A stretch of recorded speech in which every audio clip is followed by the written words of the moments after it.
Hello everyone, কেমন আছো তোমরা সবাই? আশা করছি তোমরা যে যেখান থেকে আমার ভিডিও দেখছো অনেক ভালো আছো এবং অনেক সুস্থ আছো। আর আমিও খুব ভালো আছি, বিন্দাস আছি।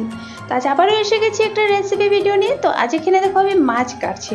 অনেকদিন পর এইরকম ভিডিও দেখাচ্ছি। আর কোনোদিন কিন্তু আমি মাছ কাটা ভিডিও তোমাদের সাথে শেয়ার করিনি, যেহেতু মাগুর মাছ সেটা এনেছে। হাজব্যান্ডের শরীরটা একটু খারাপ ছিল, তাই একটু মাগুর শিং মাছ খেতে বলেছে, অনেক সবাই বলছে, তাই মাগুর মাছটা এনেছে।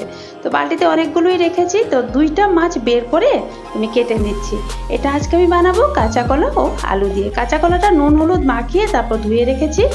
আর এখানে আলুটা আমি সেদ্ধ করে জলটা ফেলে তারপরে রেখেছি। এখানে নিয়েছি জিরে, কাঁচা লঙ্কা, গোলমরিচ আর আদা, সেটা আমি বেটে নেব। এবার তেলটা গরম হয়ে গেছে, তো মাছগুলো আমি সমস্ত মাছগুলো ভেজে নেব। তো এবার এপিট ওপিট মাছগুলো ভালো করে ভেজে তারপর তুলে নেব। আর এই মাছ কাটাকাটি আমার একটা খুব পছন্দ না, আমার ভালো লাগে না মাছ কাটতে। মার্কেট থেকে যে মাছটা কেটে নিয়ে আসে সেটাই আমি ধুয়ে টুয়ে বানিয়ে ফেলি, সেটাই ভালো লাগে। বাট এখন আর উপায় নেই, কি করব, কাটতেই হবে। তো যে তেলে মাছ ভেজেছিলাম সেই তেলেই কালো জিরে আর শুকনো লঙ্কা ফোড়ন দিয়ে আলুটা একটু ভেজে নিয়েছি। যেহেতু আলুটা আগে থেকে সেদ্ধ করা ছিল, বেশি ভাজতে হবে না। একটু নাড়াচাড়া করে কাঁচা কলাটাও দিয়ে দিলাম।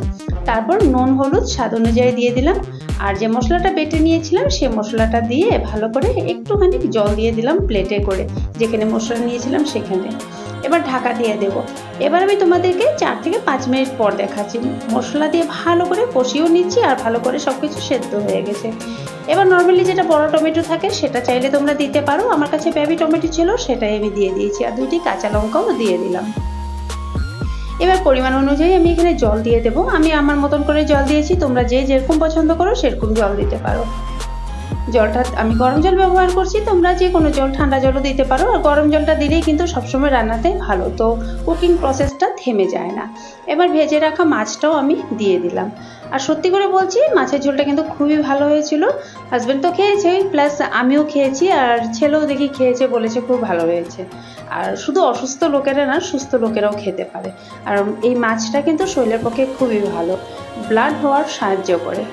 তারপর এখানে আমি একদম অল্প কাশ্মীরি রেড চিলি পাউডারটা দিয়ে দিয়েছি, যাতে কালারটা একটু সুন্দর হয়।